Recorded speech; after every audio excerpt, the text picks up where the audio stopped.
우리 옆에 분들하고 같이 이렇게 인사하시겠습니다. 아기 예수 베들레헴에 오셨습니다. 시작. 아기 예수님 베들레헴에 오셨습니다. 여러분, 우리 자신은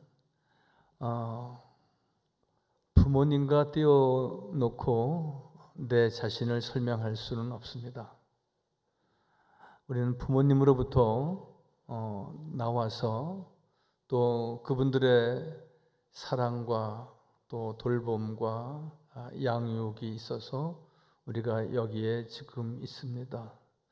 그것은 우리가 5월 달에 어버이날에만 우리가 그렇게 인식하고 고맙고 감사한 마음의 표현으로 지내는 것이 아니라 우리 인생의 근본이기 때문에 그렇습니다.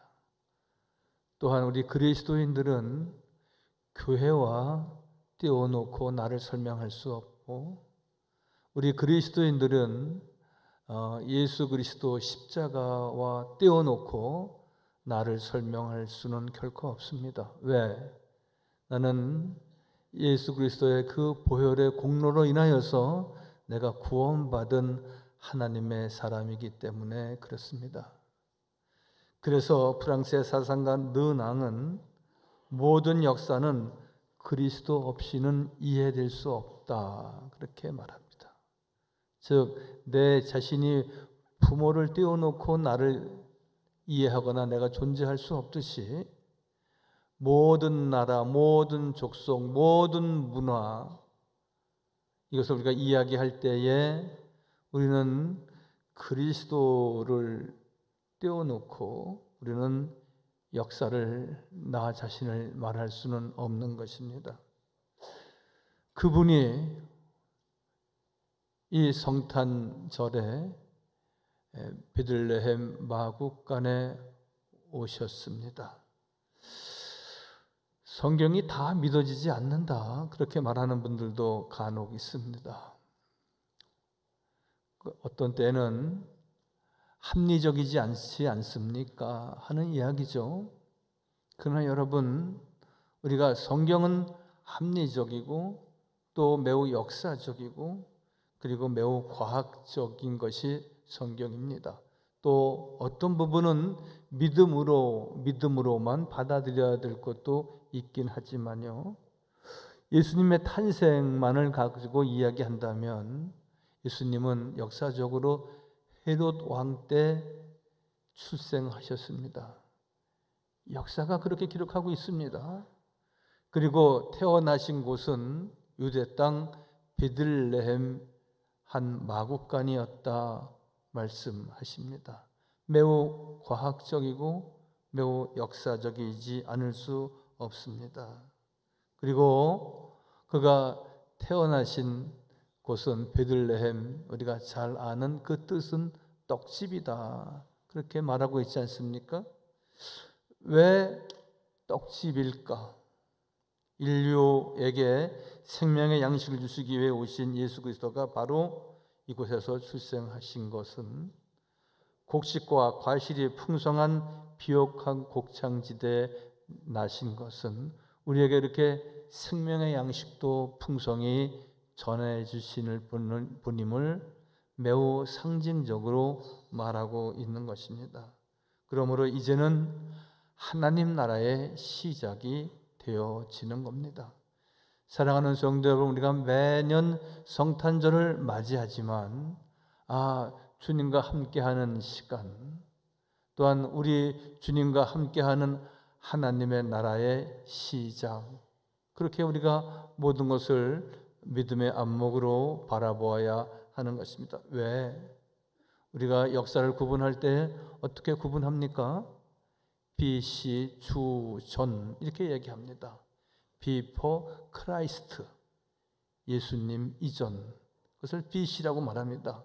그리고 예수님 이후, 그것을 우리가 주후 이렇게 말합니다. 여러분, 마태복음 2장 2절 말씀에 있듯이 유대인의 왕으로 나신 이가 어디 계시냐고 동방의 박사들과 들판의 목자들도 예수님을 경배하고 찬양하고 있는 이런 역사적인 사실을 우리가 잘 압니다. 예수님이 태어나신 이후 주후를 아노 도미네라고 말하는 것은 하나님께서 그렇게 역사를 분명히 구분하십니다. 우리는 이제 예수님 태어나신 그 이후에 추후의 삶이 우리에게 있는데 이것은 하나님 나라의 새로운 시작이다. 그렇게 말씀을 드리는 것입니다. 여러분, 컴퓨터를 오래 사용하면 바이러스 때문에 우리가 다시 초기화한다 말합니다. 리셋한다고 말합니다. 여러분, 성탄일을 맞이한다는 것은 주님과 함께 새로운 세상으로 나가는 것, 하나님의 나라에 새롭게 참여하는 것을 말하고 있는 것입니다. 동방의 박사들은 예수님께 경배하러 왔다 말합니다. 여러분, 이 경배라고 하는 말은 프로스퀘네오 이렇게 헬라어로 말하는데 예수님을 대상으로 하는 말입니다. 세상을 향하여서 경배한다 말하지 않습니다. 우리는 경배한다고 할 때 경배와 찬양이다라고 할 때 그것은 하나님에 대해서 예수님을 찬양할 때만 우리가 경배한다, 경배와 찬양 시간 그렇게 말하는 것입니다. 그러면 이 경배는 무엇입니까? 이방의 박사들은 예수님을 경배하고 복종하러 왔다 말씀합니다. 여러분, 가장 큰 믿음은 무엇입니까? 여호와의 말씀에 순종하는 것입니다. 제사보다 순종이 크다 말씀하고 계시지 않습니까? 하나님 앞에 경배하는 것, 아기 예수 앞에 경배했던 들판의 목자들과 동방의 박사들과 같이 이제 새로운 하나님의 나라가 시작되어 우리가 성탄절을 맞이하고 오늘 성탄주의를 지키게 되는데 우리는 늘 주님 한 분만으로 만족하고 그분 앞에만 경배하고 그분 앞에만 예물을 드리고 그분 앞에만 기도하고 그분의 이름으로 우리가 간구할 때 하나님 나라의 백성들에게 주님께서 풍성한 은혜를, 즉 베들레헴이라고 하는 떡집이 곡식과 과실이 풍성한 비옥한 곡창지대로부터 시작되었다는 것처럼 우리에게 하나님께서 풍성한 은혜와 영의 양식과 육의 양식을 우리에게 충만히 허락하여 주실 줄 믿습니다. 예수님이 오시기 전을 우리가 기원전이라고 말하고 예수님이 오신 해가 주님의 원년입니다. 예수님의 오심은 인류 역사의 분기점입니다. 이제 우리가 늘 우리의 왕으로 오신, 우리를 다스리시는 우리의 참 목자이신 예수만을, 또한 예수님만을 경배해야 하는 것입니다. 마태복음 2장 6절의 말씀입니다. 네게서 한 다스리는 자가 나와서 내 백성 이스라엘의 목자가 되리라, 그렇게 말씀합니다. 한번 6절 처음부터 같이 읽어보실까요? 시작. 또 유대 땅 베들레헴아, 너는 유대 고을 중에 가장 작지 아니하도다. 네게서 한 다스리는 자가 나와서 내 백성 이스라엘의 목자가 되리라 하였습니다. 그분은 우리를 다스릴 분입니다. 그분은 우리의 왕이십니다. 그분은 우리의 목자이십니다. 여러분, 내가 가정의 가장입니까? 그래서 내 가정은 내가 책임진다는 생각을 갖고 있는 것은 귀하지만 내가 경영하고 내가 다스리는 것은 아닙니다. 교회 담임 목사나 또 어떤 모임의 어떤 좌장이 되는 분이라 할지라도 자기의 지혜와 지식은 요만큼밖에 되지 않는 것입니다. 믿음의 사람들이 모인 공동체에는 하나님이 다스리시도록 성령께서 역사하시도록 해야 하는 것은 모든 주권은 여호와 하나님께 있고 오늘 말씀에 있듯이 여호와 하나님께서 성탄일을 통하여서 예수님을 이 땅에 보내신 것은 우리를 다스리신다고 말씀하십니다. 저는 분명히 믿습니다. 우리가 하나님 나라의 모든 백성들은 하나님께서 그 가정의 그 삶의 주인이 되시고 또한 주인장이 되셔서 우리를 친히 인도하시고 돌보시고 그리고 다스려 주실 줄 믿습니다. 주의 다스리심, 여호와 하나님의 돌보심과 성령의 인도하심이 있는 삶이 되어야 하는 것이 성탄을 맞는 성도들의 분명한 믿음의 고백이 되어야 하는 것입니다. 여러분, 성경의 많은 곳에 우리를 다스리신다, 우리를 인도하신다라고 했을 때 우리는 쉽게 이해할 수 있는 용어로 나는 선한 목자다, 그렇게 말씀하십니다. 당신은 당신을 일컬어서 말씀하시기를 선한 목자다. 그리고 우리 모두를 일컬어서는 양물이다. 이리저리 방황하고 혹 길 잃은 양이다. 그렇게 말씀하시면서 목자와 양의 관계로 설명하십니다. 많은 동물이 있는데 왜 우리는 양이고 그분은 목자이어야 할까? 여러분 잘 아시는 대로 모든 동물들은 그 모든 맹수들과 겨루어서 늘 자기 자신을 지키고 보호하기 위해서는 자기 자신의 주특기가 다 있습니다. 코끼리 같은 놈은 덩치가 크고 뿔이 있습니다. 또한 사자나 호랑이는 어떠한 동물보다도 스피드가 있습니다. 강하고요, 빠르고요. 여러분, 어떤 뱀들은 자기를 보호하는 보호색이 있습니다. 어떤 동물은 악취를 내어서 자기를 방어하는 그런 동물도 있습니다. 근데 여러분, 양도 뿔이 없는 것은 아니지만, 양도 발톱이 없는 것은 아니지만, 그는 어떠한 공격자와 포식자가 있을 때 자기를 방어하고 지킬 수 있는 것이 아무것도 없습니다. 뿐만 아니라 시력이 약해서, 분별력이 없어서 때에 따라서는 자기를 이끄는 목자를 따르기보다는 때에 따라서는 어떤 개떼를 쫓아가는 경우도 있어서 어떤 경우는 절벽으로 모두 몰살하는 경우도 생겨난다는 것이죠. 시력이 안 좋습니다. 잘 넘어집니다. 넘어지면 못 일어납니다. 중심을 금방 못 잡고 늘 쓰러지는 양무리들입니다. 여러분, 바로 우리의 모습 아니겠습니까? 멀리 내다보지 못하고 늘 그 식견은 아주 단견에 이르고요. 그리고 한 번 넘어지고 한 번 쓰러지고 큰 슬픔을 당하면 우리가 기력을 잃어서 아무것도 할 수 없는 우리 자신들 아니었습니까? 그래서 주님은 말씀하시기를 나는 선한 목자다. 나는 길이요 진리요 생명이다. 그렇게 늘 말씀하십니다. 예수님은 백성을 인도하실 왕으로 오셨으며 또한 목자장이 되어서 우리를 바른 길로 인도하십니다. 여러분, 나침판이 있습니다. 나침판은 동서남북을 분명히 가리키면서 우리에게 가고자 하는 그 목적지를 잘 안내하는 표식입니다. 근데 여러분, 때에 따라서 우리가 나침판이 있으면 좋지만 나침판이 없어도 경험을 생각하고 또한 같이 여럿이 지혜를 모아서 방향을 잘 잡아 나갈 수도 있습니다. 나침판이 있으면 더욱 좋지만, 근데 여러분, 나침판이 없는 것보다 더 나쁜 것은 무엇인지 아십니까? 고장난 나침판을 가지고 있다면 그는 결코 그가 가고자 하는 목적지에 이를 수 없을 것입니다.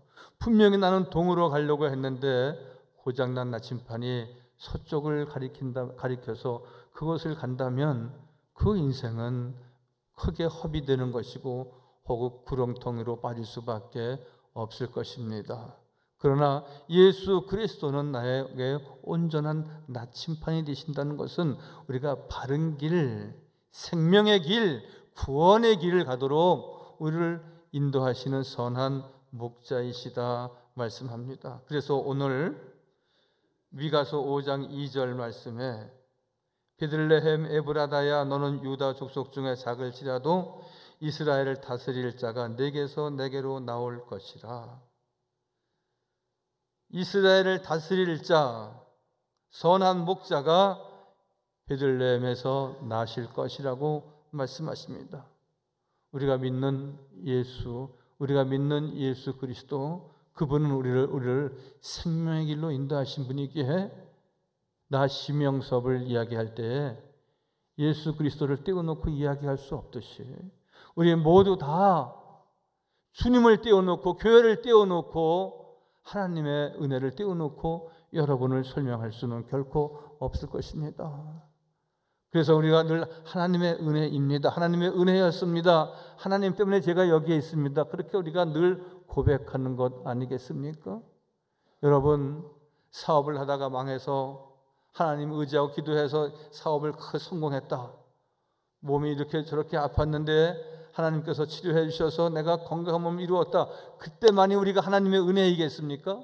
그때만이 하나님의 놀라운 역사라고 우리가 고백하겠습니까? 우리가 건강할 때에, 내 생활이 늘 형통하고 좋을 때에 우리는 다시 한번 하나님을 생각하고 성탄절에 다시 한번 하나님의 은혜를 기억하며 내가 있는 것, 내가 하나님 없이 나를 얘기할 수 있을까?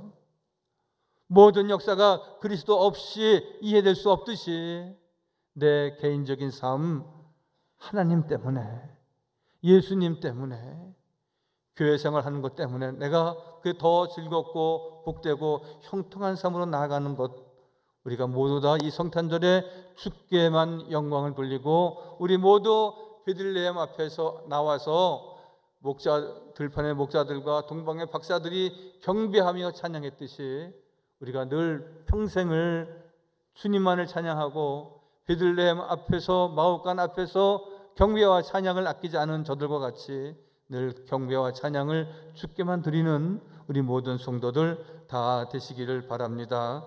그래서 베드로전서 5장 4절 말씀에도 그리하면 목자장이 나타나실 때에 시들지 아니하는 영광의 관을 얻으리라 말씀합니다. 계속해서 주님은 우리의 목자이시고 목자장이 되셔서 여호와 하나님 앞에만 경배하고 찬양하고 마옥간에 누우신 아기 예수를 경배하고 평생 찬양하며 살아가는 우리 모든 성도들에게는 시들지 아니하는 영광이 있다고 말씀하십니다. 사랑하는 성도 여러분, 우리가 어떤 믿음과 신앙을 지녀야 되겠습니까? 여호와 하나님께서 우리에게 영광의 관을 얻게 하신다고 말씀하시고 시들지 아니하는 영광이 있다고 말씀하시는 것은 무엇입니까? 믿음의 길, 생명의 길, 이 구원의 길에 옳게 선 성도들만이, 성탄의 은총을 입은 성도들만이 늘 승리할 수 있다고 말씀하는 것입니다. 여러분, 어느 누구도 나는 안 돼도 좋다, 내 인생은 쪼그라들어도 괜찮다, 그렇게 말하는 이가 있습니까? 지금보다 더 잘 돼야 됩니다. 더 건강하셔야 됩니다. 나보다 우리의 아이들이 2배, 3배 더 복을 받아야 됩니다. 그 영광스러운 날, 물론 지금도 감사하고 찬양하고 주께 감사할 일들이 많이 있지만 아직 하나님의 그 크신 은혜와 축복은 오지 않았습니다. 성탄일을 기억하고 생명의 길, 구원의 길에서 여호와만을 찬양하고 예배하는 성도들에게는 이제 더 축복의 날을, 내가 생각지 못했던, 상상치 못했던 놀라운 은혜와 은총을 우리에게 성탄의 은총으로 꼭 베풀어 주실 줄 믿습니다. 제 이야기가 아니라 오늘 베드로전서 5장 4절 말씀에 목자장이신 그분께서 시들지 아니하는 영광의 관을 우리에게 주시겠다고 말씀하십니다. 여러분, 시시한 것에 마음을 두지 마십시오. 여러분, 우리가 시시한 일에 마음을 두면서 거기에 미혹되지 마십시오. 약간의 어떤 물질적인 유익이 있고 약간의 어떤 편의가 나한테 있다 할지라도 그것으로 인하여서 우리가 혹하여 거기에 마음을 쏟고 인생의 승부를 거기다가 걸지 마십시오.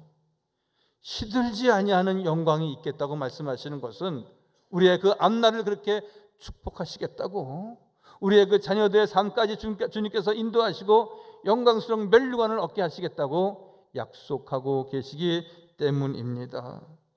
주님이 오심으로 비로소 길을 모르던 인류에게 길이 열렸습니다. 인류의 목자가 오셔서 길 잃은 양을 인도하셨는데, 그래서 이사야 53장 6절의 말씀은 우리가 다 양 같아서 그릇 행하여 각기 제 길로 갔거늘, 다 자기 잘난 멋으로 살았다는 겁니다. 여호와께서는 우리 모두의 죄악을 그에게 담당시키셨도다 말씀합니다.